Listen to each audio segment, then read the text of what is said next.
blessing and graciousness keep us in a state of shalom. So, neno la Mungu linatuweka kwa amani. Tunaposoma neno la Mungu ni kwamba tunakuwa na amani katika nini? Katika moyo wetu. Kila wakati unapoendelea kusoma Biblia ni kwamba Mungu ako karibu na wewe na anakuongoza na unajua mengi zaidi ambayo haukuyajua hapo awali kabla usome neno.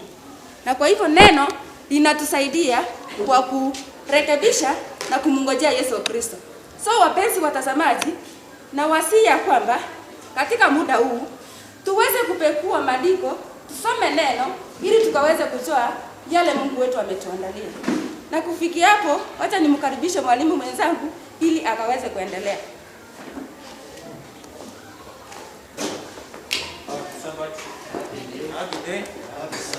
Vile tumesikia lesoni inajambuliwa na mwalimu mwenzangu, ni lesoni imekuja kwa njia inayoeleweka, kwani hii tafsiri ya Biblia imetafsiriwa ikaletwa kwa lugha ambayo mimi mwenyewe ninasikia, mimi mwenyewe unayeipata na kuielewa. Kitu kingine, tunapoona hii katika tumeona maana ya Biblia, tutaona mtiririko wa maneno na jinsi yanavyokuja. Kama sisi tumeona jinsi mtiririko unavyokuja unashirikiana pamoja na hii maneno, ndio tunapata maana ya ndani katika hii Biblia. Jambo lingine tunaloliona katika huu mtiririko na maneno yanaporutiwa katika Biblia ndio yarelete hii deeper meaning na upate the context iliyofanya haya maneno kurutiwa. Tunapokiangalia katika kitabu cha Isaya ni 6, anze fungu la kwanza mpaka ufike fungu la 6, lakini tunaangalia fungu la 3 benye Isaya mwenyewe kuwa katika ile njozi yake, alimuona Mungu, alipojiona jinsi yeye alivyokuwa mbaya, mpaka akafanya nini? Akakiri kuona yeye mwenyewe hata ingawa alikuwa nabii, lakini alikuwa ameenda mbali. Akaleta the word called holy, the holy is the Lord of the hosts. Yani wewe ndiye mtakatifu Mungu wa majeshi, ama Mungu wa majeshi. Yeye ndiye mtakatifu. Alileta jina ili utakatifu kutuonyesha the context where he is. Yeye mwenyewe alijiona yeye si kitu, alijiona kama amepotoka katika ulimwengu wa dhambi. Nasi pia haya maneno yanaporutiwa yanaleta picha gani katika maisha yako, ama yanaleta picha gani katika the life we are today at this situation we have. Ukiendelea kusonga haya, ukiangalia mafungo na ile context yake unapata nini? Unapodirika kuangalia uone context yake, unaona jinsi haya maandiko yanavyokuja yanatuletea the context na lengo ambalo Mungu anataka kama sisi hawa tulio katika kizazi hiki tuyapate, na tukiyapata tufanye nini? Tuyaipate haya maneno yasiwe yetu sisi wenye tumefikia hapa, tuwafunze hata watoto wetu, tuwafunze hata watoto wetu wadogo kujifunza Biblia. Hata mtoto wao mtoto akianza kujifunza Biblia hii, umejua umetengeneza kizazi kijao. Hata sisi tukipita tunajua tumeacha wengine watakaoendeleza hii injili kutoka nyuma, ama unaacha watoto wako wanakaa bila kuwaingiza na wajue hii context of this Bible. Anastahili hata tukiwa tumekaa mahali tulipo achie hata lugha ya mama. Hii Biblia inasema aje? Hata mimi I just feel wakati unasomewa hii, ukipata uelewa, urudi back to your language, ndio utapata the context of the Bible, how God wants you to be. Katika tukiangalia hiyo, tuliangalia tuone the context to be katika hayo maandiko, jinsi Isaya alivyorudia the word wholeness, alijiona jinsi yeye mwenyewe alivyopotoka katika ulimwengu. Ukiangalia haya maneno katika kitabu hiki cha sheria ambayo tumeambiwa kiliwekwa kando na ile sanduku la agano, kikaweka kando, hii kikawa witness. Hii kitabu kitakuja kuhukumu namna gani? Ni maana gani, ama ni message gani, ni ujumbe upi unaupata kutoka hiki kitabu cha maandiko? As many scriptures in the Bible describe ama zinaleta maandiko the historical, we have the scriptures zenye zimeandikwa kwa unabii, zingine zimeandikwa kwa historia, zingine zimeandikwa kwa hadithi, zingine zimeandikwa kama masairi, zingine zimeandikwa kama nyimbo, zingine zimeandikwa kwa injili. Haya yote unayoyasoma unapata yanaleta picha gani kwako? Haya yote unayasoma yanaleta lengo gani katika maisha yako? Yanaleta picha gani kwa maisha haya tuliyo nayo. Ukiangalia hata wakati hivi vitabu vilikuwa vimeandikwa, ukianzia Genesis ufike Revelation, lakini wakati Moses ndiye aliandika kuanzia mwanzo akaandika mpaka kitabu cha Deuteronomy. Alipoandika tunaona aliandika vitabu vya Deuteronomy na Exodus viliandikwa, lakini ukiangazia kitabu cha Genesis ndio kinaongoza the real origin of the world, the origin, kinaelezea the origin of the world, kinatuelezea kuhusu mpango wa ukombozi wa mwanadamu huyu mwenye kuja akaanguka, mwanadamu aliyeanguka.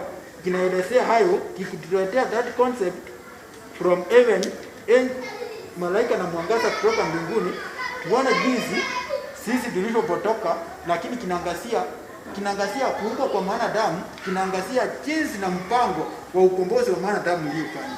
Kwa ujumbe nilio nayo ni kwamba hii neno limewekwa katika lugha ya kueleweka, hata watu wale tusije kuwa na kisuizi kusema hatukusifanya nini, hatukusikia neno. Limeelezewa mpaka kwa lugha ambayo kila mmoja nayo mpaka. Tusiwe na kisuizi cha kusema hatukubada ile na hama tukisikia. Mwenzangu, tunapoangalia maandiko, mwandishi wa lesoni alijaribu kutuambia, yani imekuja the context tupate ujumbe wa hii neno na hii Biblia, tuwafunze watoto wetu, liwe ndio taa yetu mahali tuendako. Ni ujumbe wangu na wito wangu kwamba tuangalie huu mtiririko wa maneno katika Biblia na tufuate huu mtiririko, ndio tusike the message iko katika Biblia ina maana gani kwetu. Asanteni. Nashukuru walimu kwa sababu ya kuongezea vizuri, na kwa sababu ya muda wetu naendelea kuisha, ni kwamba leo tumeona kwamba Biblia usisome fungu moja uliapply katika maisha yako. Unaposoma weka na tafuta tafsiri nyingine uone nasema nini. Maana ndio maana Isaya 28:10 inasema kwamba sheria juu ya sheria, andiko juu ya andiko. Kwa hivyo unaposoma Biblia usisome moja uunde dini yako. Unajua kuna wengi wamejiundia dini kwa sababu ya kusoma fungu moja. Nataka nikaribishe mwenye kuna nyongeza ili akaweze kuja kwa ajili ya kuongeza neno moja tu kwa sekundi moja. Ningependa kuona mwenye kuna nyongeza waraka.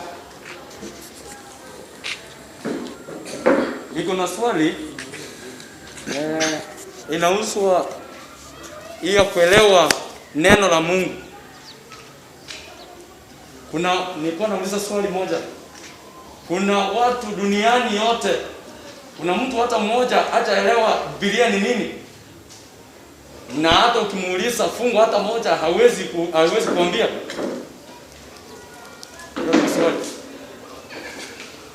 Nani yako najibu?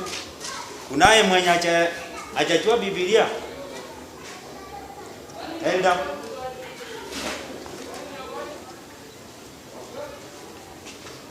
Asante kwa swali nzuri ambalo umeliuliza.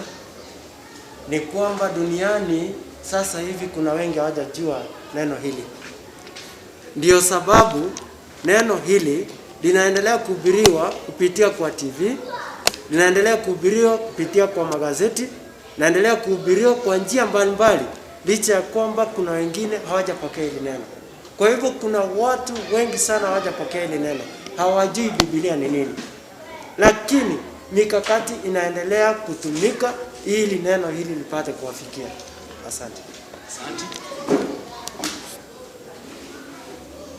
Nami ningesema ya kwamba Biblia ienda ikawa niko nayo na isoma, lakini sichapata ni nini iko ndani yake. Kwa hivyo ni kumaanisha ya kwamba sio peke yake yule ambaye achaiona, achaisoma, eti achapata hilo neno. Sasa kuwa na Biblia na isoma kama kitabu chochote kile, kweli ni kwamba sichapata ufahamu wa hili neno ambalo nalisoma. Hivyo ni kumaanisha sichajua neno lile ambalo Mungu anastahili sisi, anataka sisi tulijue. Asante.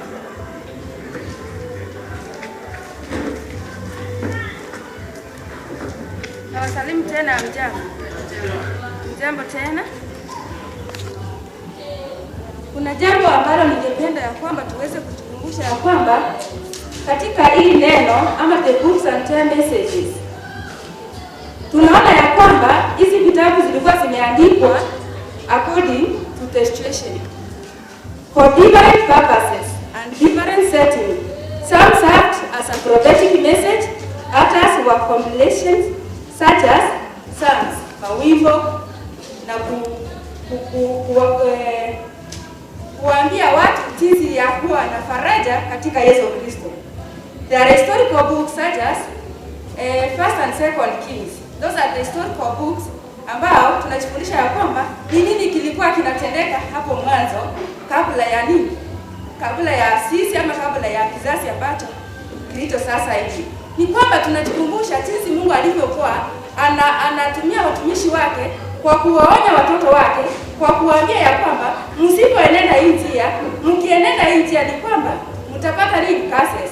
And if you go to the right way, mtapata nini? Blessings. Na kwa hivyo neno ni jambo la muhimu katika maisha yetu ambalo linaweza kutufanya sisi tujivunie Mungu. Wakati huu tusiangalie wakati, tuangalie nani? Yesu Kristo. Kwa sababu andiko linasema ya kwamba Mungu anaweza yote. The situation we are in is a situation we understand that ilikuwa imetabiriwa katika wapi? Katika Biblia. Na kwa hivyo ni furaha yetu ya kwamba ni daraja ya kuvuka kwenda wapi? Mbinguni. Asante.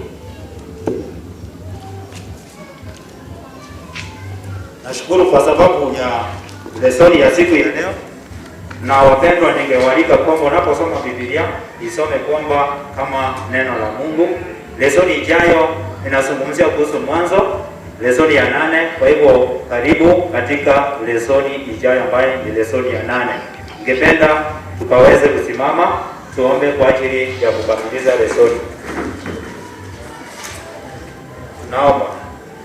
Mtakatifu Baba Mungu wetu ushetu mbinguni, tunakurudishia shukrani maana umekuwa nasi kwa kipindi cha lesoni. Hakika tumeona kwamba Biblia haikuja tu hivi, bali tu imekuja kwa ajili ya kutuonyesha wokovu wetu. Asante kwa sababu ya neno hili ambalo ni neno takatifu. Tunaomba Mungu tusaidie tunapolisoma tukaweze kuielewa, kando kwamba imeandikwa na lugha gani. Baba, ile lugha ambayo utaona ni vyema tukaweze kuisoma na kuielewa. Mfalme, tunaomba utusaidie kwa njia ya kipekee. Saidia kila mmoja yule ambaye anayesikia sauti hii ili akaweze kukupokea hasa katika kipindi hiki. Zote tuandalike kwa ajili ya ufalme wako. Maana hili neno ni neno la kipekee ambalo linatuandaa kwa ajili ya ufalme huo.